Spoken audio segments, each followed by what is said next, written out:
Hi, my name's Gene Champagne. Some of you might know me from a founding member and drummer of the Killjoys, current drummer of Teenage Head. And now I'm out with my own record, just Gene Champagne, a solo record. And thank you and welcome to the music, Summer. All right, Gene, thank you so much for joining me. I really appreciate it. Well, thank you for having me. Yeah. Listen, first off, congrats on the new, what do we call it? An LP, an EP? EP. We're calling it Yeah. EP? All right. Yeah. Congrats on the new EP. Let's Jet. I've heard a couple of songs. I've heard the title track. Okay. And I heard Rock and Roll Boy. Okay. Yeah. Yeah. Love that song. Oh, thanks so much. And so I know like it's in the spirit of punk, but as I was listening to Let's Jet, I'm thinking I hear a bit of the Cars in there. Like it's like it's not as heavy as the Cars. I mean, it's heavier No, than the Cars. The Cars aren't as heavy as this particular song, but I said I can hear something in there, you I know? get that a lot. It's hard to put your finger on it. Am I punk? Am I rock and roll? Am I power pop? But I sort of think I fit where they all kind of converge. If you go back to early 70s music when there was pop and there was power pop and Yeah, punk, sort of like the Ramones and the Boys and that's where I think that's sort of where I fit in. yeah, And yeah, I kind of get that. I've had people say, well, it still has some of that 90s power pop sound. Well, I can't shake that. I was in the Killjoys. yeah. But yeah, I'm really taken back by a lot of that early 70s power pop, bubblegum, rock and roll, that kind of thing. Yeah. I mean, stuff you can dance to and rock out to at the same time, you know? Yeah, And and and it I gets you moving a bit. and yeah, and I felt good listening to those two songs. Oh, thanks. I You know? appreciate it. Yeah, I really, really liked them. So I mean, so how was it, Gene, moving from, behind the drum kit to okay, I'm gonna be up front with the microphone and guitar in hand and Well, be I've right done that. there. Yeah, I've done that before. I did that with Gene Champagne and the Unteens, which was my band after That's the. right. Yeah. Yeah, I've done that, and I've done it in a band called Junior Achiever. Junior Achiever was right after the Killjoy stopped, and I was writing music and playing guitar. Okay. I needed an outlet because the Killjoys were on hiatus. We didn't know when we were coming back, so that's kind of how that started. And but this solo record is truly a solo record in that Yeah. I stepped out and I did everything myself. So it kind of started out as demos, and I was really liking what it was doing. I'm thinking I'm just going to keep recording these as a record, and that's kind of what it turned out to. I had total control because I played every instrument, I recorded it, I produced it, I engineered it, I mixed it. The only thing I didn't do was master it. What's your process when it's just you and you're playing everything? Where does the song start from? Is it some lyrics you might have written down a couple of years ago? Sometimes it's Yeah. pieces. It would be a little riff or something that I worked on a little while ago, or Okay. something. What generally happens with me is I'll hear most of the song in my head, and it's such an earworm that it's just on repeat and repeat until I finally get it out in some format. Whether I go record it and it's just done really crappy, but I have to get it out. It's like if you had to put pen to paper just to get your thoughts out. That's Okay. the same process for me.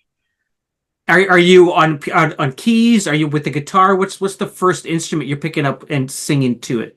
The guitar. Guitar. the guitar. Okay. And then so when I record something by myself, that's the process. So Yeah. it has to be an assembly line because I can't play with a band. So generally Sure. it'll happen. I'll play guitar. I'll come up with all my ideas, and then that'll be my ghost for everything. So I'll put down a click track, Okay. and I'll play the guitar to the click track, and that's my guide. And then after that, I'm hearing most of it in my head. So I'll sit down next. I'll put the drums on. Then I'll go back and I'll put the bass on, and then I'll fill it in with all the little nuances that kind of make it fly. Ah, that's really interesting. And Yeah, you and I love that process. As oh soon as you start getting more of the guitars in, and it just starts really thickening up, that's when you really feel it. ah. So I know later this month you're playing a few shows. Correct. Um, how do you choose who's going to join you, or is it literally going to be you and a No, guitar? no. So my band, the Unteens, because it's Okay. they're still going to join me on these shows. Okay. It's just, where do I get a band? Do I start with new guys, or am I going to use the guys that Of course. I'm playing with? So they're going to come out and join me on these shows. Oh, that's But I gonna get be to awesome. celebrate the songs that I did. Yeah. So I sort of want to talk about, you've gone through stuff, like is the simple Lots of stuff. lots of stuff. And if somebody who didn't know you were to read your a bit of your bio, they go, why is this guy still around? Why is he still making music? Why is he smiling on a screen here? Like I'm feeling you're giving out great vibes, G. This is awesome. I really appreciate it. Thank you. Your mom passes away. Right. Right. Members of your band pass away. Let's start with your mom though, Gene. I don't want to just pass over her. A lot of when your kids' parents are helping them, taking them to choir or piano practice. What's the role of mom and your parents in you and your music journey? Well, my mom was my entire music journey. She was the one. So, when your parents, they try to get you into hockey and the football stuff. Yeah. Well, that just wasn't my thing. My hero when I was young, no, I'm not even going to say hero, but sort of my inspiration, sort of a goofy one, was Chris from the Partridge Family, the young kid on the drums. Yeah. Yeah. So I remember watching television and seeing his blue sparkly kit, and he was probably my age, maybe a little bit younger. And I'm thinking, oh, maybe I want to do that. Look at that kit. That's beautiful. If he can do it, I can do it. So my mom, she picked up on that, and right away she put me into some lessons. And she was the advocate. She let me put my drums in her bedroom, so that's where I practiced. Oh my God. Oh yeah, insane. So she really pushed me towards all of that. Yeah. Oh, that's amazing. Great. Yeah. That's amazing. And she got to see you like go on tour and record music and live out like rock and roll dreams. That must have been amazing. It was. Well, she didn't come to many shows, believe it or not. Oh, okay. Not because she didn't want to. It's just I sort of disconnected from all that, like having family around and stuff like that. Yeah. But as she was older, and she wasn't moving around so well, I brought her to a club show, and I had everyone kind of look after her, and they found a spot behind the bar in a safe spot, and she really enjoyed that. That was great. That so is she finally awesome. got to come and do it in a hometown show. It was great. That's amazing. A couple of your bandmates from Teenage Head passed away. Most recently, Gordy. Correct. Talk to me about, and you guys are still performing. You guys are still hitting the road. Yeah, we are. Yeah, talk to me about that decision of still playing, and what do those guys mean to you, and what's sort of their legacy? Well, when I was 15 years old, everyone has their band when they're young and they find their music, and I stumbled across them. I was probably about 15 years old, and I didn't really realize that they were a local band. They were giant stars. Right? I heard them on the radio, and That's right. Finally got their record, and then I realized, oh, they're from Hamilton. But I was from Stony Creek, so when I was young, you'd have to take a bus ride downtown, and that was like going to Hollywood because all the stars were there. So that's my funny story, and I remember telling Gord that he kind of laughed at that. But it was great. It was really great, and as my musical journey went on, Gord actually became a fan, and he would come out to our shows. I saw his shows. Wow. And that was neat. So we developed a relationship there. Yeah. So that was kind of cool. That and awesome. And then pitch myself years later, I'm in the band. That's unheard of, right? That's just crazy. I mean, so a Hamilton band, and you're right. Like when I first heard them, they were, I don't know where they were from. They were from England, maybe. That's what I'm thinking. And then you go, what? They're from here? They're from Hamilton, What's Gene, you gotta tell me this. Sure. I just went to see Tom Wilson's play a couple of weeks ago. Oh, right, yeah. That was playing in one of the theaters in Hamilton. You've obviously got the Lanois brothers, you got Wade McNeil, Terrell Lightfoot. I mean, what's in the water in Hamilton? We get that all the time. I don't know. It's just a great, gritty city. There's so many artistic people there. It's incredible. Yeah. Just, the list goes on. The Forgotten Rebels, the Arkells. Yeah. You name it. It's just amazing. And then I'm hearing stories that there's problems in Hamilton with funding the arts and things like that. It's like Hamilton's one of the, I don't know what it is it Canada Seattle? Like what is it? Is it, there's something about, you're right, the grittiness of the steel town, and there's just stories to tell. Um Yeah, because I don't know. I mean, we all had our go in the '90s. Remember when Sloan was coming up and Halifax was the place to be, yeah, and then sure, yeah. in the '90s there was Junk House and the Killjoys, and there's probably a Yeah, few more. Junk House, of Then, course. yep. Yeah. And then later on we have the Arkells. We have I'm trying to think, Monster Truck. Oh, of There's course, yes, of Yeah, course. Monster Truck. So we have some Dirty Nil right now. There's tons, and of Yeah. course Tara, she's taken off like crazy. Huge. Hamilton's the place to be. Hamilton's the Yeah, place to be. Um, how is your health, Gene? I feel better than before I was sick. Believe it or not. Yeah, it's weird because I've had other friends that didn't have it near as severe as I did, and they still have Yeah, you're long right. COVID. Yeah, Yeah, long COVID, right? But you exactly. And were, you know what? I got to go knock on some wood, but I've been really good. yeah, you were in a coma for like a week or something. Correct. On a ventilator. Correct. Yeah. Now, was that like induced to like help you get better, or Induced, yeah, but yeah? it's not a good thing. I mean, No. my lungs were failing, and that was the only way that they could.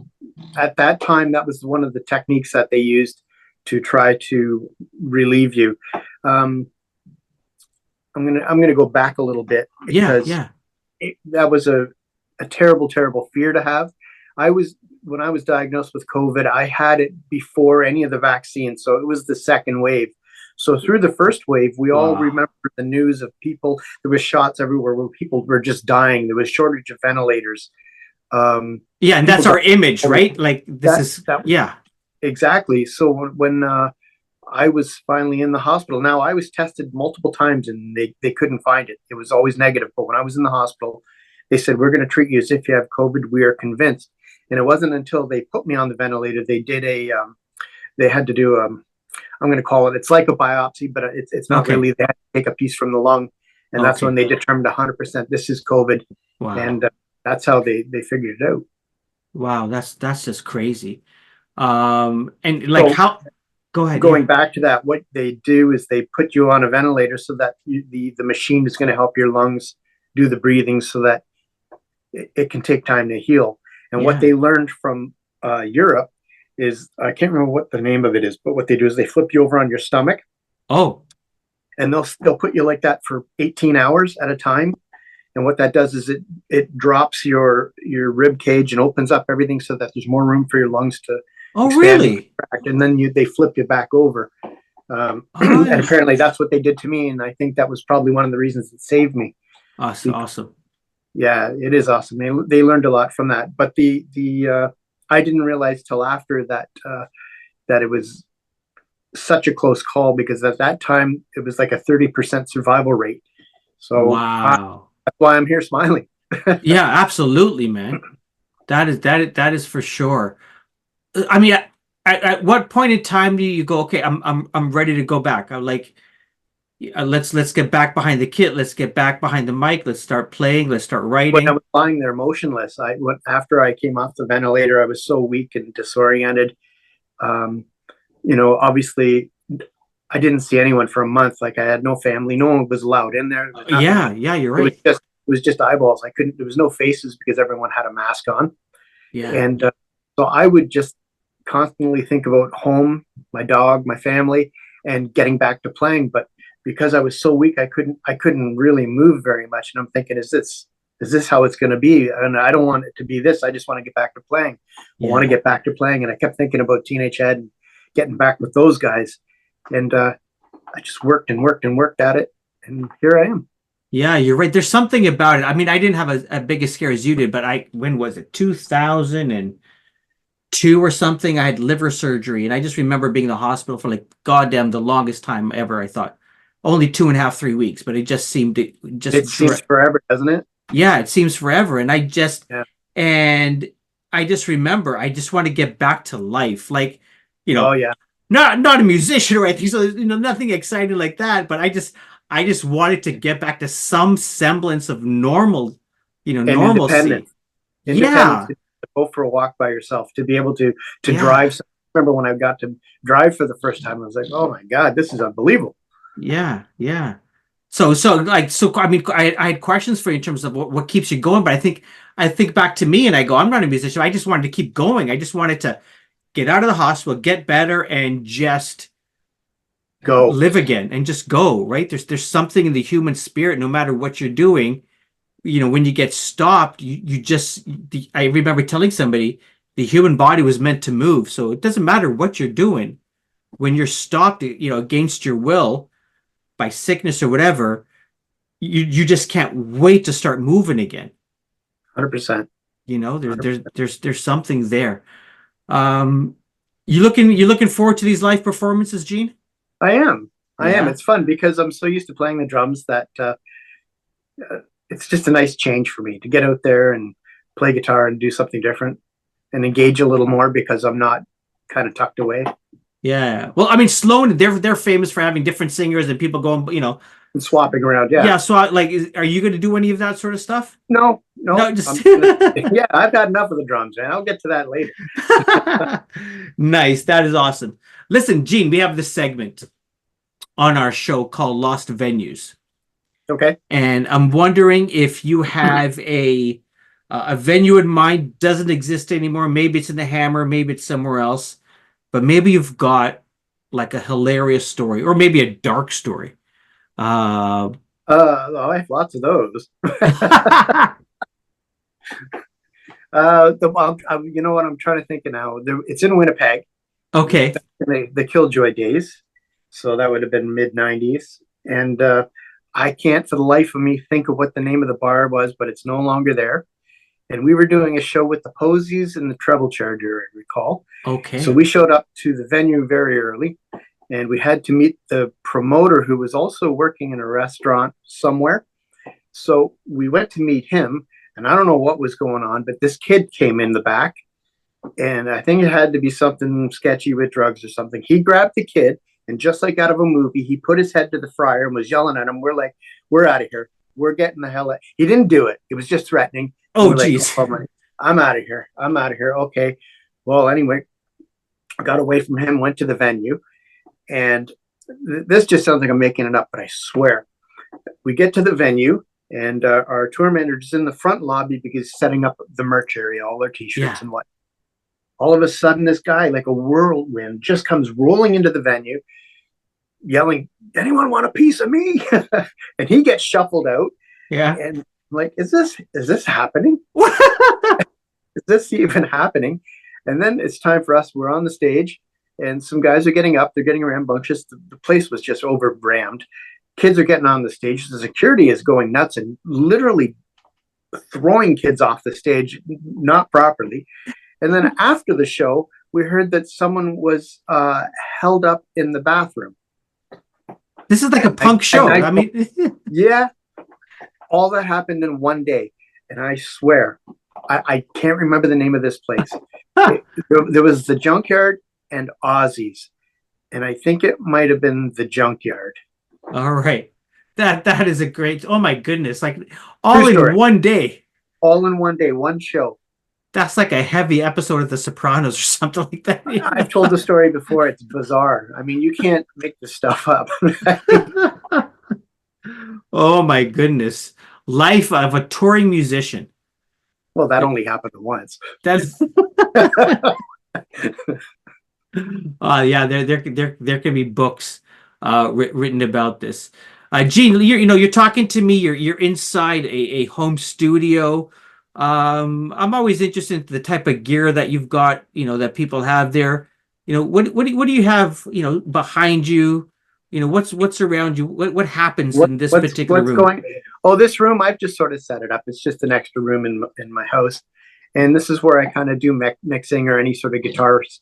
I'll do them here. I have another part in my house where it's set up for drums and all the loud stuff. So if I'm kind of portable, so if I want to do drums, I'll go do everything I need to do that's loud. I'll come back up into this room, and then I'll assemble it and tweak it and maybe sing up here, play some guitar, can do all sorts in here. Nice. That is awesome.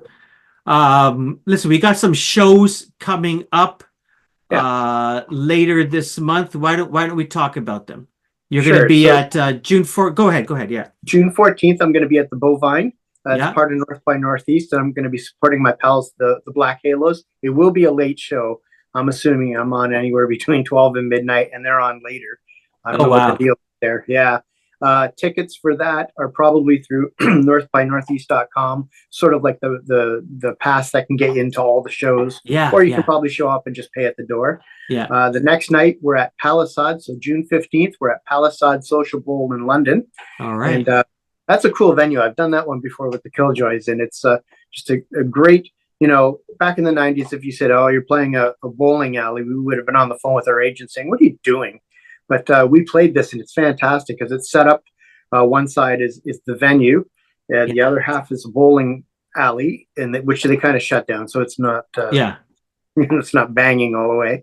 And there's a restaurant and some arcade stuff, so it's a really kind of cool venue. And clean bathrooms for us old people, right? There you go.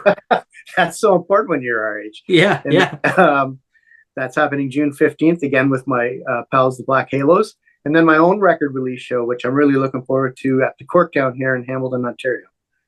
And tickets for that's June 29th. Saturday, June 29th, correct.